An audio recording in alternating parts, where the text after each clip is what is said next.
The animation principle of timing and spacing. In animation, timing and spacing is crucial in order to create believable and appealing movement. Timing and spacing characterizes the weight and defined movement of a subject. For instance, we can guess that an animated object has little weight if its movements are swift or if it takes very little time for the object to accelerate and decelerate. On the other hand, a slower moving animated subject can tell us that it is perhaps heavier and more massive. The timing of an animation is considered the beat, or the time it takes to get from one gesture to the next. In this example, we see the action of a character swinging a sword. If we look closely, we can begin to break the character's action down into beats. First, the character's initial pose. Second, the character's anticipatory pose. And third, the character's action. And finally, the character's rest pose. These beats represent the extreme gestures of the character's action. The timing of the animation is very critical because if an animation is not timed correctly, the action will look wrong. Now that we have an idea of what timing is, let's look at spacing. The spacing, simply put, is the motion in between each of the beats. Let's look at our example again. As the animation plays, watch carefully. We can begin to see the spacing between the beats are very linear, very even. This even spacing breaks the believability because it makes the motion very even.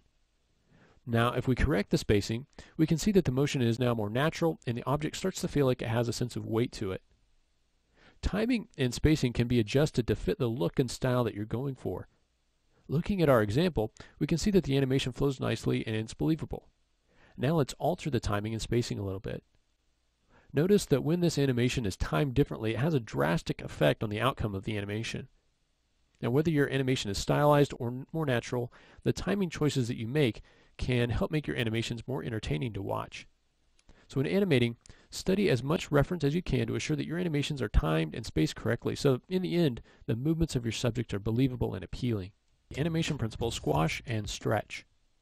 Squash and stretch is used to create the illusion of weight and preserve the volume in an animated character or object.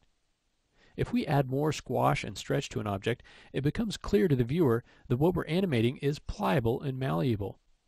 On the other hand, if we add little or no squash and stretch, the object comes across as rigid and inflexible. Let's look at an example. Here we have a bouncing ball. If we stop the animation, we can see that the squash and stretch has been pushed. This makes the ball feel as if it's made of a rubber-like substance. Let's reduce some of the squash and stretch. Now the ball bounce looks more rigid and resembles something like a bowling ball. Although both balls are identical, by adding squash and stretch to one and removing it from the other, they appear to be totally different. Squash and stretch can be implemented in a number of different ways in your animation. Not only can you use it to define a subject's weight, flexibility, and volume, but you can also use it for exaggerating gestures. As you animate, be sure to incorporate squash and stretch. This will help give your animation some added appeal. Animation principle of arcs. Arcs depict the curved path of action an object should travel in for its motion to look convincing. In life, movement rarely occurs in a straight line, but rather along some sort of a curve or arc. Without arcs, movements can look mechanical and unnatural. Here we can see an example of two objects animated along two different paths. In the example on top, we can see that something looks off.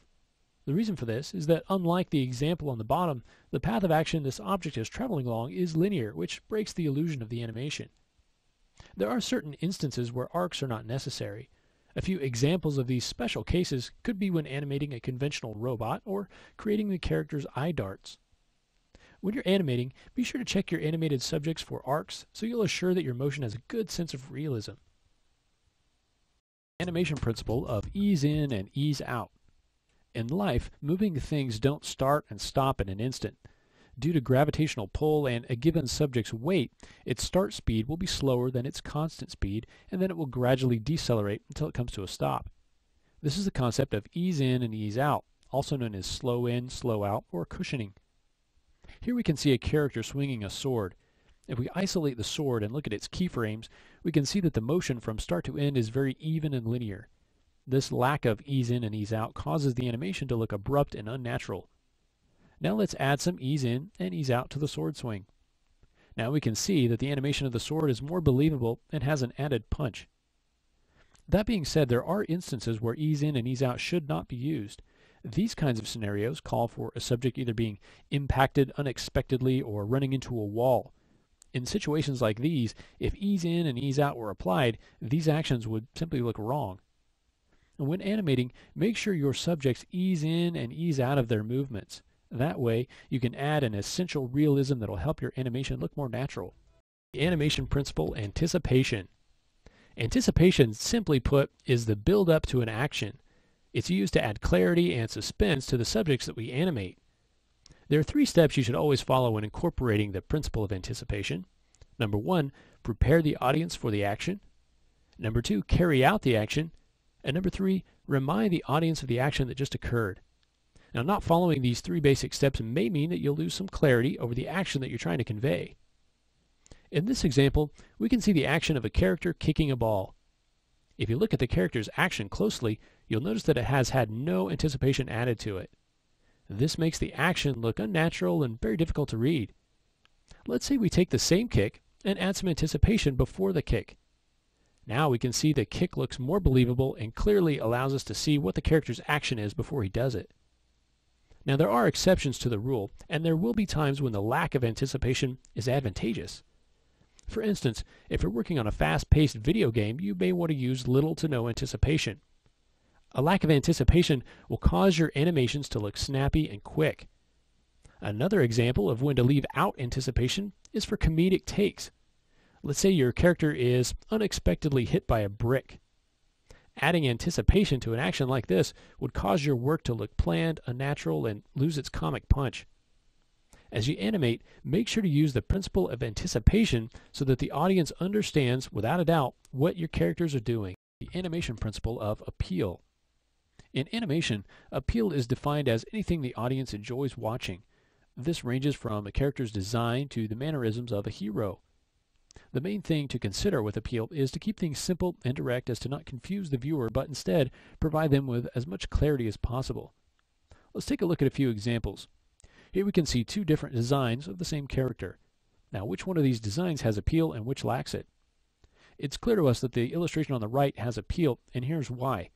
The form of the figure is not only natural to us due to the clarity of its anatomical structure, but captivating because with the anatomical base, the artist was able to design a creature that's unique and creative. Now, here we have 2 examples of a character throwing a punch. Though the 2 figures are doing the same action, the action on the right is the one that's appealing to see. This is because the figure's gestures are pushed, the action is clear, and the motion of the figure on the right is natural, unlike its counterpart. When designing and animating your characters, make sure to keep your work clear and concise. Paying attention to your character's appearance and actions can help to ensure that your work is appealing.